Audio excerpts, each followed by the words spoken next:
Alors, voilà, on est tous réunis ce matin ici, dans cette journée bien froide, bien glaciale d'hiver, toujours et encore, justement pour parler d'un voyage en Afrique. Et puis, bon, on parle de départ à Cotonou, mais départ au début pas si sûr, parce qu'en fait, eh bien, c'était pas gagné d'avance. Il faisait froid, hein, comme il fait froid aujourd'hui, il faisait froid, les conditions météo étaient terribles. Le voyage Genève-Paris, ça s'est bien passé, il y avait de la neige, mais enfin, quand même, ça s'est bien passé.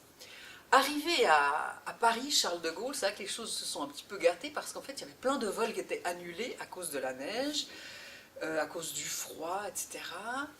L'aéroport était en émoi, il faut dire, hein, parce que personne ne savait si on allait partir ou pas, enfin tout le monde se posait des questions. Le temps filait, et puis la nuit est tombée, et là c'était extraordinaire de voir en fait cet aéroport avec le tarmac recouvert d'un tapis blanc, avec ces chasse-neige qui faisaient une sorte de chorégraphie improvisée dans la nuit, avec les flocons qui voltigeaient, et puis les phares. On aurait dit que c'était vraiment un spectacle fait pour nous faire patienter.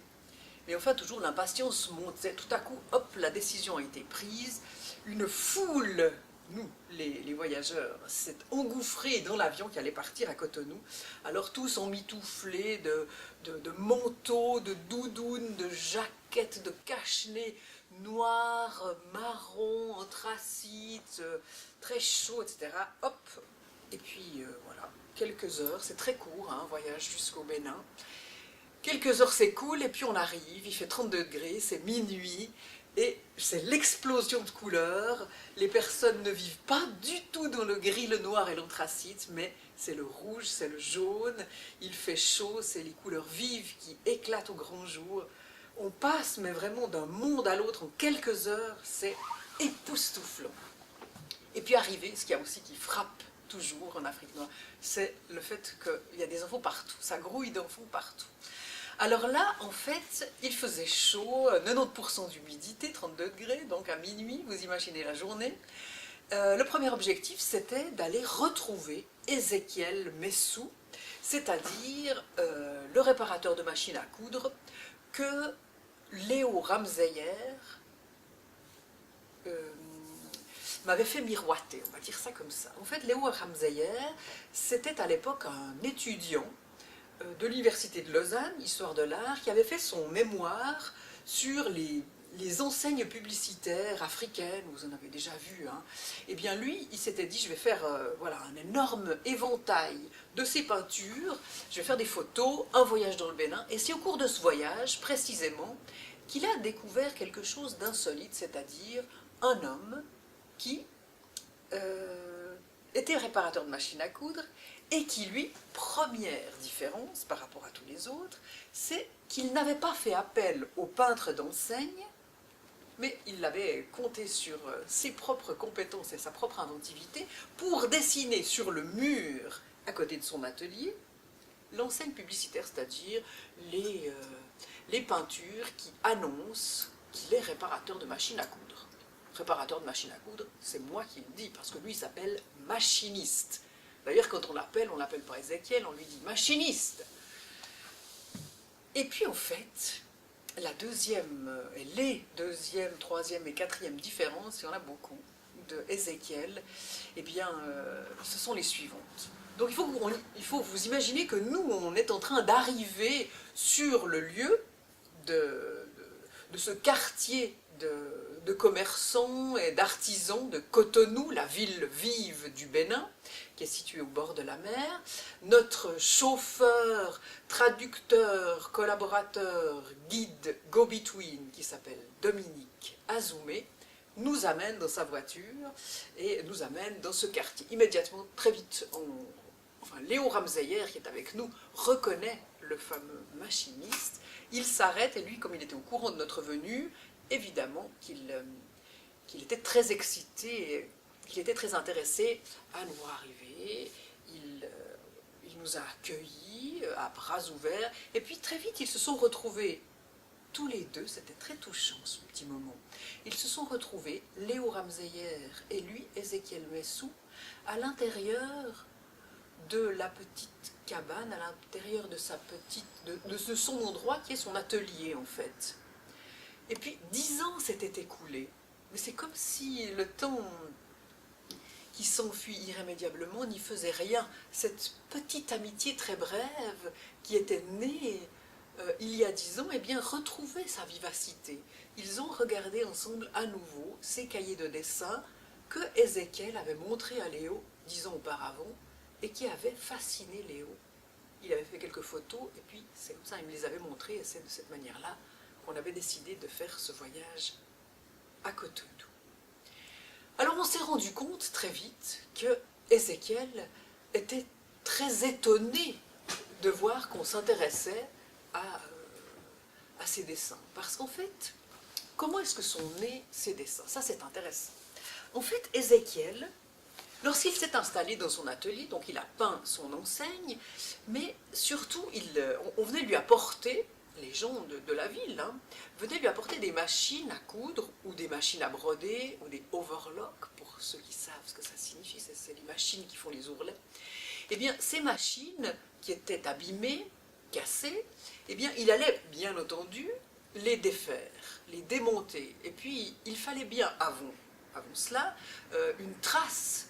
Il fallait qu'il photographie, au premier sens du terme, qu'il écrive l'image de ces machines qu'il allait démonter, qu'il allait réparer, mais qu'il allait devoir remonter.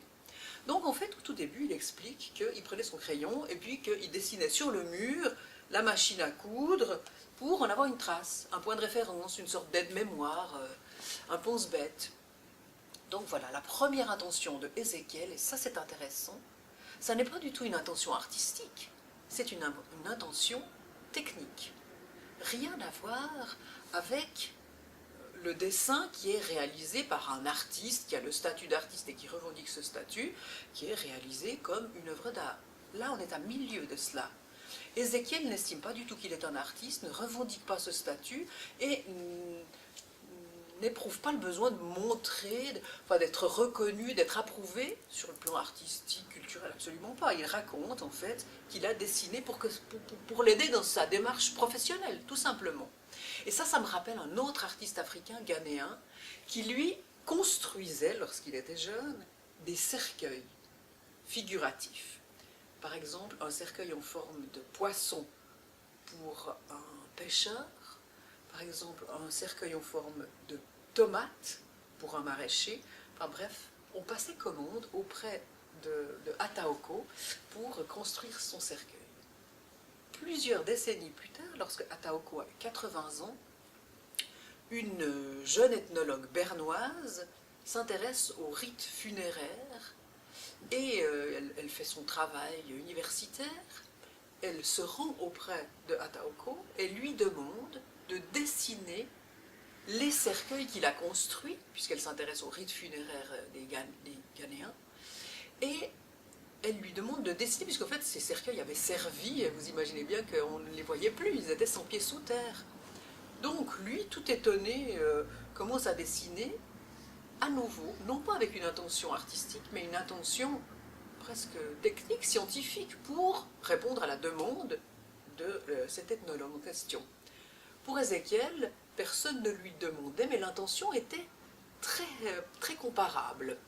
Pas d'intention artistique. Il dessine sur ses murs. Et chemin faisant, il dessine, parce qu'il répare. Ça marche bien, son petit commerce marche bien, il a une bonne réputation, il répare parfaitement les machines à coudre. Donc en fait, il commence à remplir la totalité de son atelier et tous les murs sont complètement recouverts par ses dessins. En fait, lorsque tous les murs ont été recouverts, il fallait bien trouver un autre moyen. Alors il fallait qu'il soit rapide, bon marché, efficace, un cahier d'écolier. Il est allé tout simplement se procurer des cahiers d'écolier et il a continué à dessiner dans ces cahiers d'écolier. Alors voilà, par exemple, je vous en montre quelques-uns.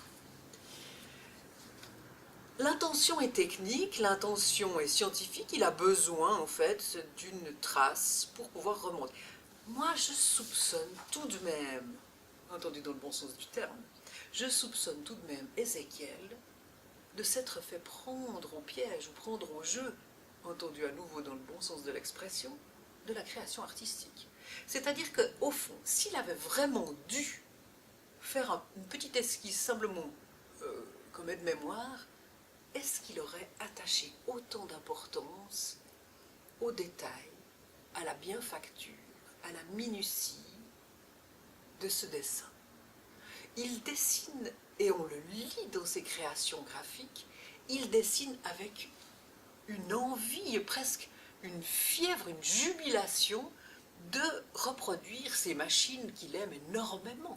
Ah ben vraiment, mais quand il parle des machines à coudre, c'est comme si vous parliez d'un appareil photo, c'est la même chose. Enfin, quand on aime une machine et qu'on est professionnel et qu'on est spécialiste de cette machine, parler avec un garagiste d'une bagnole, mais c'est extraordinaire.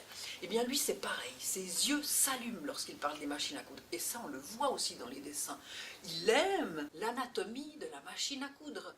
Il aime peut-être aussi ce côté animal de la machine à coudre, où en fait on a l'impression que c'est un corps. Le haut c'est peut-être un cou, enfin il y a peut-être une tête de la machine à coudre. Ézéchiel dessine jour après jour dans son cahier, mais jamais au regard de tous, à l'abri des regards. Il dessine à l'intérieur alors qu'il répare à l'extérieur. À l'intérieur, il dessine dans ses cahiers machine à coudre après machine à coudre. Il y a donc une face ouverte de sa vie. C'est sa vie, celle d'Ézéchiel, 42 ans, 2 femmes, 10 enfants, 8 qui sont encore vivants, qui habitent Ganvier, à quelques kilomètres de Cotonou. Donc chaque matin, il vient en pirogue, il arrive en pirogue et il débarque. Il se déplace jusqu'à son atelier, rejoint ses autres collègues, et puis surtout, il rejoint celui qu'il appelle le sous-patron, c'est-à-dire ce petit garçon qui s'appelle Alexandre, qui a 10 ans, qui ne va pas à l'école, mais qu'il forme jour après jour, et qui lui apprend, en fait, c'est un apprenti, mais il l'appelle sous-patron, parce que c'est lui le patron, hein, Ézéchiel. Eh bien, ce sous-patron, je peux vous dire qu'il est petit, mais qu'il est efficace, qu'il est rapide et qu'il est débrouille.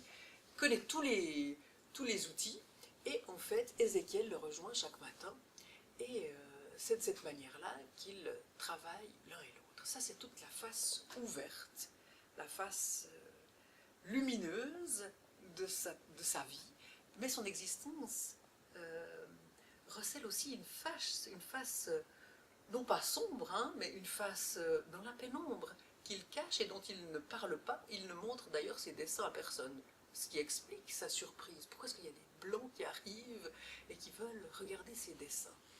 Donc on a passé pas mal de temps à discuter. On a voulu aussi faire un petit film, donc on est allé à Cotonou avec Philippe Lespinasse, qui est donc le réalisateur de très nombreux films à la collection de l'Art Brut. Oui, je sais qu'on a une photo, et je la retrouve. Voilà, on voit ici Philippe Lespinasse qui est en train de le filmer, de l'enregistrer, et en fait, on voulait le faire parler sur les machines, sur sa vie, sur ce que ça représente de faire ses dessins. Ézéchiel parle français, oui, mais tout de même, il parle mieux tofin, c'est-à-dire la langue que l'on parle dans la ville, en tout cas de laquelle il vient, sa ville natale, Ganvier. Et alors, il a fallu qu'on trouve sur place un traducteur. Pas facile hein, de trouver un traducteur français tofin, mais on a trouvé Jean, qui était excellent, vraiment, qui comprenait parfaitement tout de suite ce dont on avait besoin. Et puis, on a fait cet exercice qui n'est pas chose facile non plus. Hein. Il faut que chaque personne comprenne bien le rôle qu'elle a.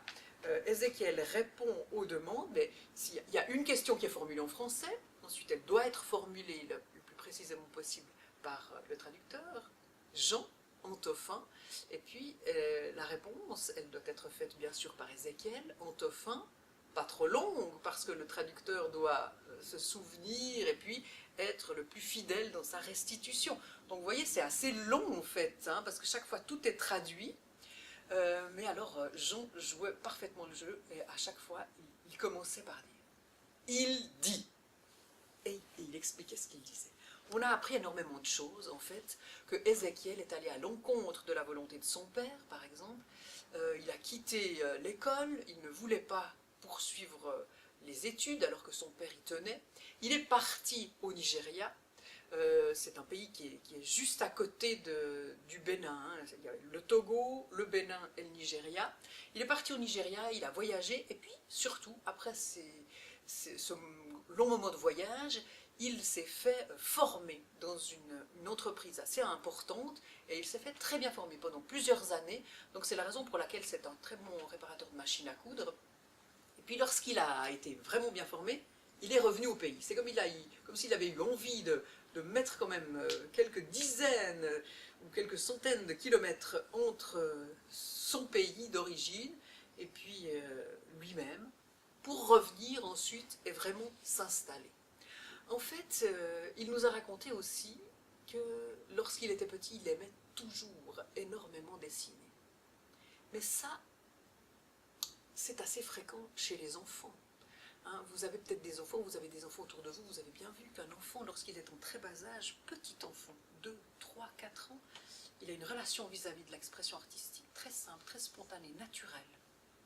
Le chant, le dessin, même la danse. Petit à petit, les enfants grandissent, et puis des études sociologiques ont démontré qu'en fait, eh bien, il y a un tarissement de l'expression graphique, il y a une inhibition de la gêne, de la honte. Bien sûr qu'un enfant continuera à 12 ans, 13 ans, 14 ans à chanter, à dessiner, à danser, mais c'est sur la demande, et puis c'est avec un peu d'inhibition, mais surtout en copiant les autres. Et puis cette capacité extraordinaire, cette verve enfantine, eh bien je crois que c'est ça que les auteurs d'art brut n'abandonnent jamais. Ce sont des personnes qui sont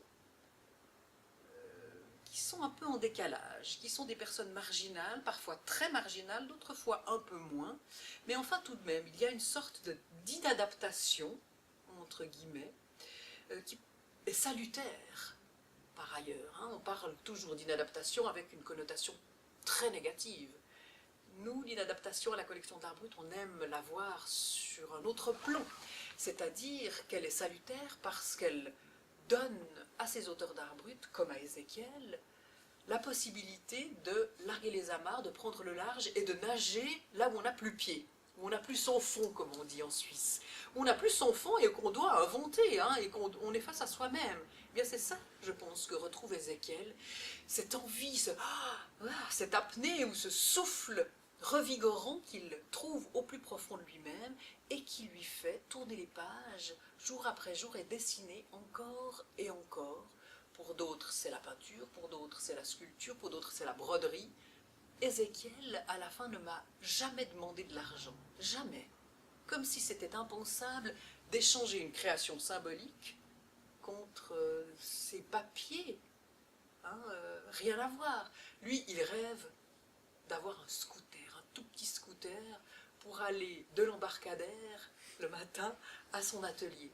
Alors on est allé chez le marchand de scooters, et puis je me suis rendu compte en fait qu'il y avait énormément de scooters qui arrivaient de Chine, mais vraiment, mais par dizaines et par dizaines, des flots de scooters dans des petites boîtes, et il faut simplement les monter, ces scooters, hein, ils arrivent un set, et puis hop, un peu moins d'une heure, on arrive à monter le scooter, et hop, on a un petit scooter pour 6 à 700 francs.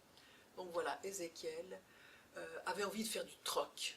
Là aussi, les auteurs d'art brut, et c'est le cas d'Ézéchiel, remettent en cause les habitudes artistiques, les usages culturels, qui font que lorsqu'une peinture, une sculpture ou n'importe quelle autre œuvre d'art est acquise, eh bien elle est échangée contre de l'argent.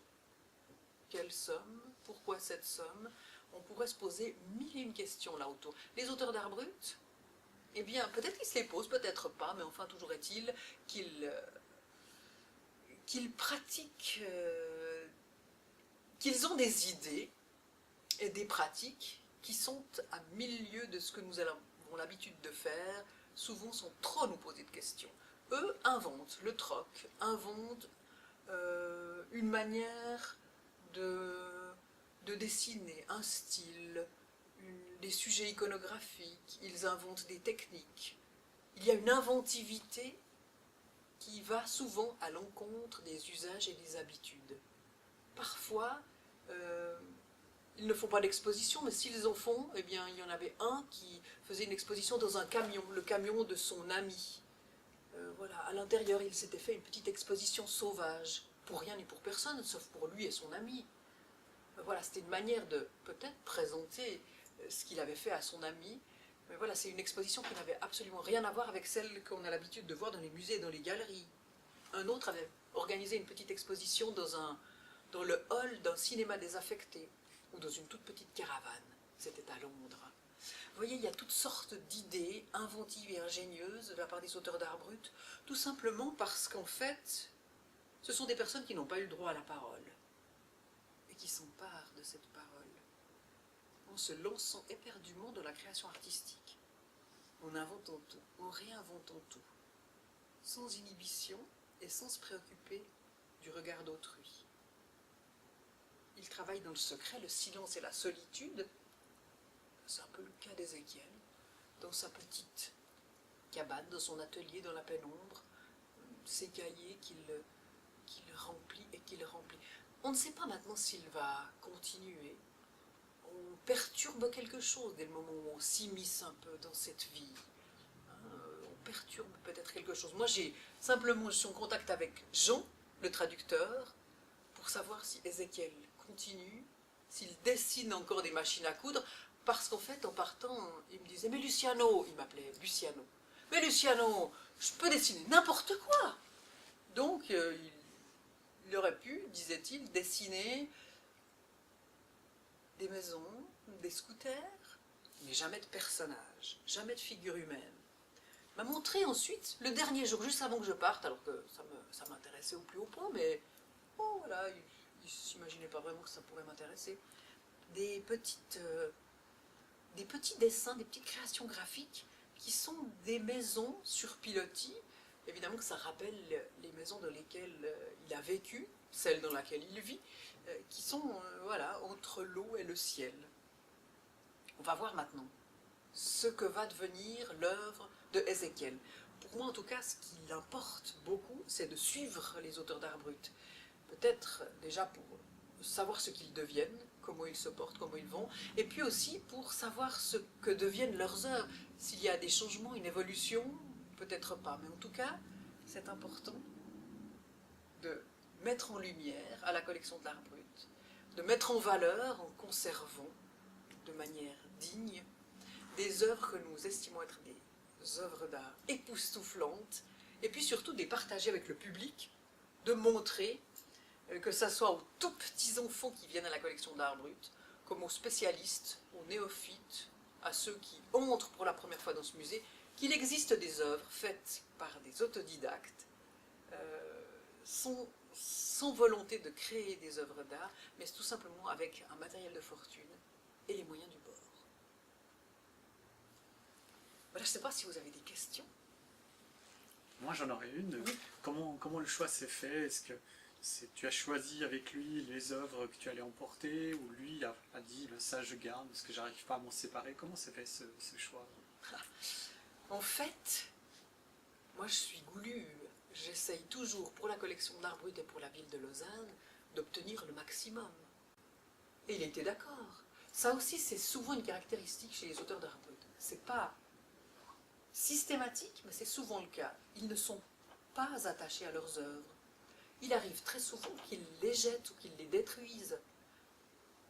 Ou alors qu'ils les donnent. Il arrive aussi qu'il y ait des donations extraordinaires qui sont faites à cette institution lausannoise, tout simplement parce que ces œuvres, pour eux, elles sont importantes au moment de la création. Vous voyez, le moment extraordinairement important, c'est le moment de la fabrication de l'œuvre, le moment où il y a cette fièvre, où l'auteur d'art brut trouve l'idée, dialogue avec son œuvre, s'enchante lui-même de ses propres trouvailles, etc. C'est ça, le moment capital. Et c'est vraiment bien plus important que le résultat. Donc se dessaisir de ses œuvres, mais il n'en a même pas demandé une. Tout à l'inverse, parce qu'il y a des règles, mais il y a aussi les exceptions qui confirment bien les règles. Tout à l'inverse, il y a des personnes qui me disent « mais c'est impossible, je ne peux pas vous donner mais le quart d'une pièce. C'est impossible, j'ai besoin de ces œuvres pour vivre. » C'est le cas d'un artiste que je vais voir régulièrement, qui ne peut pas se dessaisir de ses œuvres, Marc Moret, à Vuadens, à côté de Bulle, qui vit dans la ferme familiale, désormais seul, et au premier étage de sa ferme, il a des hauts-reliefs et des bas-reliefs qu'il a fait lui-même, et qui sont des sortes de reliquaires auprès desquels il vient se recueillir, s'accroupir, presque s'agenouiller, mais s'accroupir chaque jour, comme s'il se recueillait, comme s'il méditait, comme s'il prenait un moment dans la solitude pour être près de ses œuvres. C'est impensable pour lui de se dessaisir de ses œuvres. Évidemment, je n'insiste pas, je lui avais juste demandé si on pouvait les présenter de manière temporaire, et ça, il avait accepté.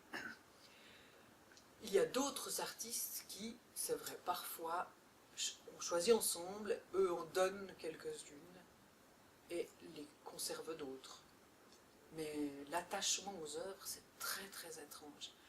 Dernière petite chose, une histoire qui montre bien aussi la manière dont les auteurs d'art brut sont parfois étrangement attachés, détachés de leurs œuvres. Une dame tricotait, des tricotages absolument saisissants, fantastiques. Évidemment, Michel Thévaux, qui a dirigé la collection de l'art brut, eh bien, était vraiment enthousiaste par rapport à ces tricotages insensés, très inventifs. Et il a demandé à la dame en question, est-ce qu'on pourrait les acquérir pour la collection d'art brut, les présenter? Mais vous n'y pensez pas, monsieur. Le soir, je défais tout. Et il défaisait ces tricotages absolument extraordinaires qu'elle avait réalisés au cours de la journée. Écoutez, madame, on pourrait peut-être vous acheter d'autres pelotes ou... Ah mais non, pas du tout, non, ça a été impossible. Elle voulait vraiment continuer de travailler avec sa propre laine. Vous n'allez pas dépenser de l'argent de manière inutile. Je trouve que cet exemple est extraordinaire. Il montre vraiment l'importance, pour elle en tout cas, et pour beaucoup d'auteurs d'art brut, de cette fièvre de la création, de la fabrication, de la confection de l'ouvrage, ce moment exclusif, onirique, d'exception, qui les met en contact avec des capacités créatrices qu'ils ont en eux, qu'ils retrouvent et qu'ils s'émerveillent de retrouver aussi, je pense. Et pour eux, c'est ce qui compte. C'est en tout cas pas d'être applaudi, reconnu et d'accéder au marché de l'art. On est à milieu de tout cela. Est-ce que quelqu'un a une question? Sinon, Ézéchiel, est-ce qu'il a changé de regard par rapport à ses dessins avant de te les donner? Est-ce qu'il les a regardés d'un œil nouveau? Je sais pas, peut-être qu'il s'est rendu compte d'une certaine démarche. Peut-être, il n'en a pas parlé. On lui a demandé de dessiner devant nous, pour qu'on puisse le filmer, évidemment, parce que c'est ça aussi qui importe. Lorsqu'à la collection d'art brut, après on présente les œuvres, on peut présenter un court-métrage où on voit l'artiste au travail, et ça donne beaucoup d'indications au public, et le public est vraiment très intéressé par ce genre de court-métrage. Alors il a repris un dessin.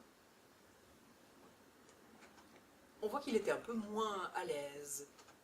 En fait, c'est comme si tout à coup il était troublé peut-être par cet intérêt. Je pourrais très bien imaginer, il avait arrêté, hein, quand on est arrivé, il avait arrêté depuis quelque temps déjà. Mais je pourrais imaginer qu'il ne reprenne pas. Mais je pourrais aussi imaginer qu'il reprenne tout aussi bien. Tout est possible.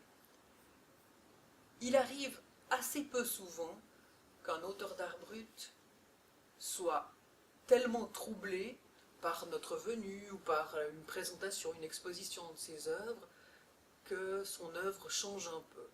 Il y a un caractère tellement fort, tellement sauvage dans cette démarche que ça ne vient pas du tout perturber cette œuvre.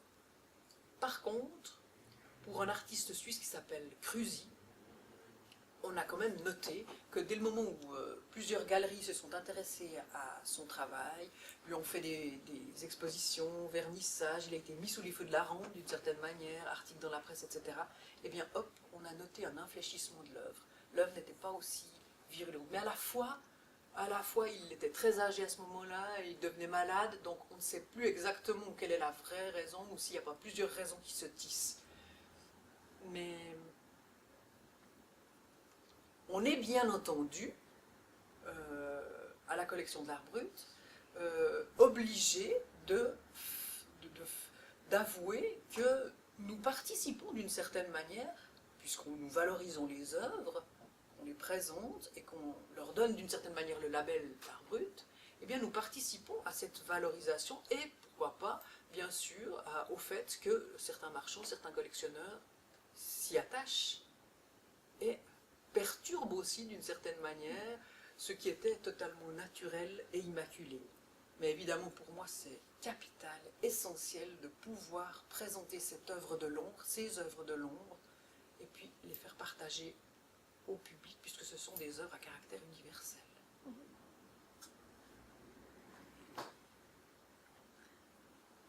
Très bien. Est-ce qu'un dernier sourire d'Ézéchiel, quelle dernière image que tu as gardée de lui en partant? La toute dernière, c'est quand il part avec son scooter où je me dis oh, j'espère que tout va bien aller. Parce que là aussi, c'est une sorte de responsabilité. Ce que j'aimerais surtout, c'est savoir la suite, connaître la suite. J'aimerais vraiment bien qu'il continue. Ça, ce serait extraordinaire. Mais je crois surtout qu'il faut que les choses, il faut les laisser faire. Les choses, elles se feront si elles doivent se faire, et puis si elles ne doivent pas se faire, mais bien, elles ne se feront pas. Tout de même, je ferai des pieds et des mains pour avoir des nouvelles et pour savoir ce qui se passe là-bas à Cotonou, dans sa petite échoppe. Et puis, je suis vraiment très contente d'avoir un représentant du Bénin, c'est le premier, à la collection de l'art brut. On a plusieurs autres Africains, du Ghana, de la Côte d'Ivoire, du Maroc. Et puis je pense qu'ils sont en bonne compagnie, aux côtés des Japonais, de la Chinoise, de nous autres Européens. Je pense que c'est bien aussi d'ouvrir ces frontières et puis de donner à voir à la collection d'art brut cette création insolite, insolente, qui n'a pas de frontières et qui est créée comme ça, dans un jaillissement, un art qui est matinal, un art qui est vraiment un art des origines. Et ça me donne un coup de fouet. C'est pas pour rien que beaucoup d'artistes viennent à la collection de l'art brut puiser une sorte de sauvagerie. C'est ce que disait Jean Tinguely, qui était un visiteur assidu de la collection de l'art brut. Il disait qu'il venait prendre cette sauvagerie, ce caractère insurrectionnel des œuvres d'art brut. Donc, la porte est ouverte à deux bâtons.